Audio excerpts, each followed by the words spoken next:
Good evening from New York. I'm Chris Hayes. There is almost no more contested phrase in America than free speech. In fact, freedom of speech has been, well, contested for millennia, since the ancient Greeks first introduced the concept, at least in the Western canon, 2,500 years ago. And of course, the First Amendment to our Constitution protects freedom of speech, freedom of the press, and in practice, well, it gets pretty complicated. As legendary reporter A.J. Liebling wrote in the New Yorker in 1960, quote, "Freedom of the press is guaranteed only to those who own one." Pretty smart thing to say. It carried on through the decades because we are now seeing that exact principle play out before us. This active desire to own a press, to control freedom of the press from some of the right, to control who gets to speak and how under the guise of free speech. That is what the celebration of billionaire Elon Musk buying Twitter is all about. Twitter.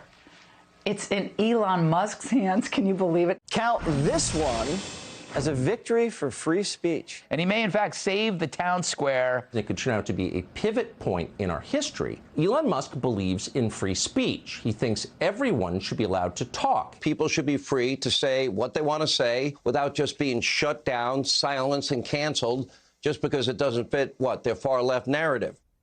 They want everyone to be free to say what they want to say, even if, in the case of Donald Trump, they used the platform to incite a deadly riot, like Trump did before he got kicked off Twitter. But okay, fine. Everyone can join. Everyone can say what they want to say and speak out. But, well, it goes beyond that. Listen to this right-wing radio host suggesting Musk should fire the employees at Twitter, almost all of them, because of their views. They shouldn't be able to say whatever they want, to believe what they believe. They should be punished for their beliefs. Musk needs to come in and he needs to fire everyone. I mean, everyone. And Twitter has hundreds, if not thousands, of employees. There have been studies done of the donations, the political donations of the people working at Twitter. 98.7% of all donations from the people working at Twitter went to Democrats in the last election cycle. And he should review the employee list and figure out who is good and who is bad. Not purely on the basis of politics, but on the basis of performance. And the good news is many of these employees are already sounding off on Elon Musk, and they've given him good excuse to fire them. Oh, that's interesting. A political purge, but on the basis of merit, but also a political purge. But also, if they sound off on Elon Musk, which is that they speak freely their views, axe them.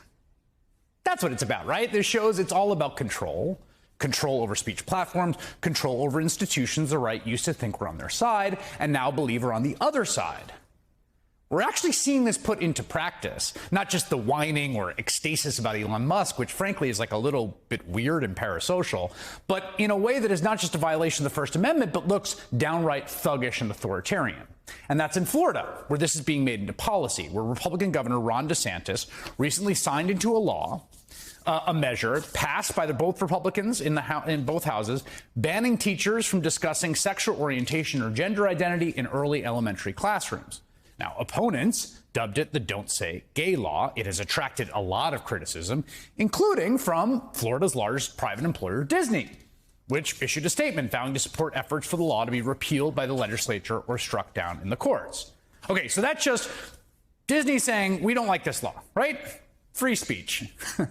Well, last week, Florida Republicans retaliated, revoking Disney World's special tax status, a privilege Disney has held for 55 years, effectively allowing the company to self-govern its 25,000-acre theme park complex. Now, again, they didn't even really pretend there was some other policy reason. This was pure payback. You criticized us, we're taking away your tax status. And there's a name for that. It's viewpoint discrimination, an established concept in First Amendment jurisprudence.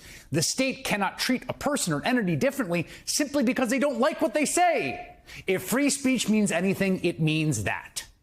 Let's imagine if the Florida legislature passed a law saying that anyone who publicly criticized the Don't Say Gay bill has to pay a special tax penalty or doesn't qualify for certain tax benefits. Obviously unconstitutional, obviously completely inimical to the spirit of American democracy. But that is not really that different from what they did to Disney. Again, this is law. This isn't people whining on Twitter. It's not some private company saying, you're banned.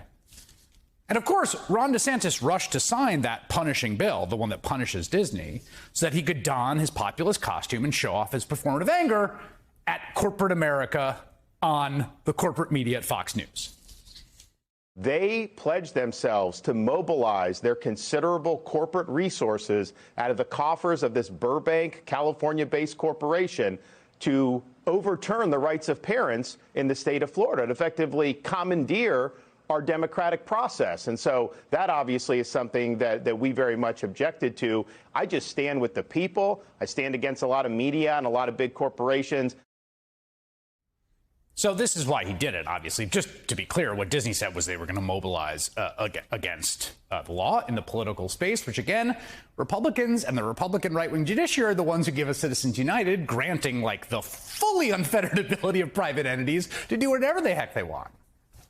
But in their eager rush to penalize Disney, DeSantis and the Republican legislators apparently did not notice a pretty big issue with their punishment. Miami Herald reports that, quote, an obscure provision in state law says the state could not do what legislators were doing, revoke Disney's special tax status, unless the district's bond debt was paid off.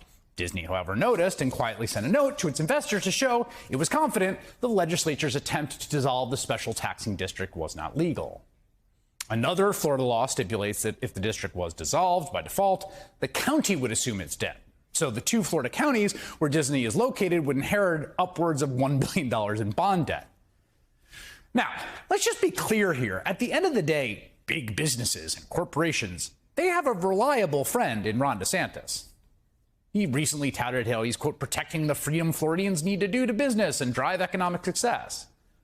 That is part of what makes this also disingenuous, but also bewildering. Because, again, it's not about the concentration of corporate power, right, in corporate America. It's not about free speech principles. It's actually just a protection racket. Straight up. In MAGA conservatism, everything is run with the mindset of mafia bosses or autocratic leaders. You are either with us or against us. We have the power, and we're going to use that power to go after you unless you do what we say. And that is fundamentally offensive to basic, core, cherished American ideals. And it is everywhere and on the rise all over the American right.